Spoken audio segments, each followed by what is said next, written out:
Mtazamaji wangu kwamba ni majira ambayo ni ya ukame, ambayo kila mtu anatamani akutane na neno la Mungu linalompa picha halisi ya mazingira ambayo tunayo, ambayo tunamhitaji sana. Mungu atusaidie.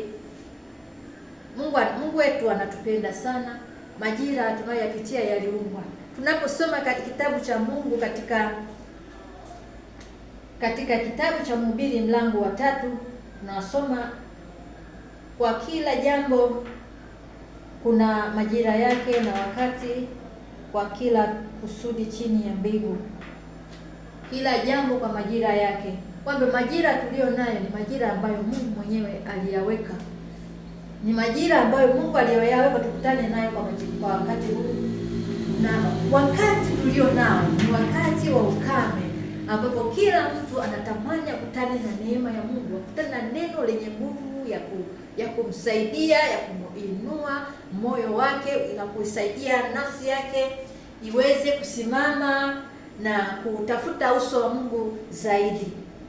Tunaposoma neno hili la Mungu, tunaona kwamba neno la Mungu katika kitabu hiki linaongelea kwa habari ya majira, wakati wa kuzaliwa na wakati wa kufa. Lakini anasema wakati wa kuomboleza na wakati wa kucheza, wakati wa kulia na wakati wa kucheka.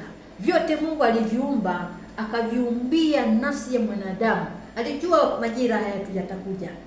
Na Mungu anasema na watu wake kwenye njozi ili kuandaa mazingira ya siku zijazo. Kwa maana sasa hivi tunapita kwenye majira ambayo Mungu mwenyewe aliyaumba, na tunachotakiwa kujua ni kwamba ni wakati wa kuomboleza, wakati wa kutafuta uso wa Mungu zaidi, ili Mungu atupe neema ya kutusaidia. Neema ya kutusaidia kwamba tusife jangwani kwa sababu ya kukosa neno la Mungu. Tusife jangwani kwa sababu ya kutokuisikia vema sauti ya Mungu. Kwamba kuna wakati Mungu anatuma neno lake ili lisaidie kitu kinachokufa kipate kuwa hai.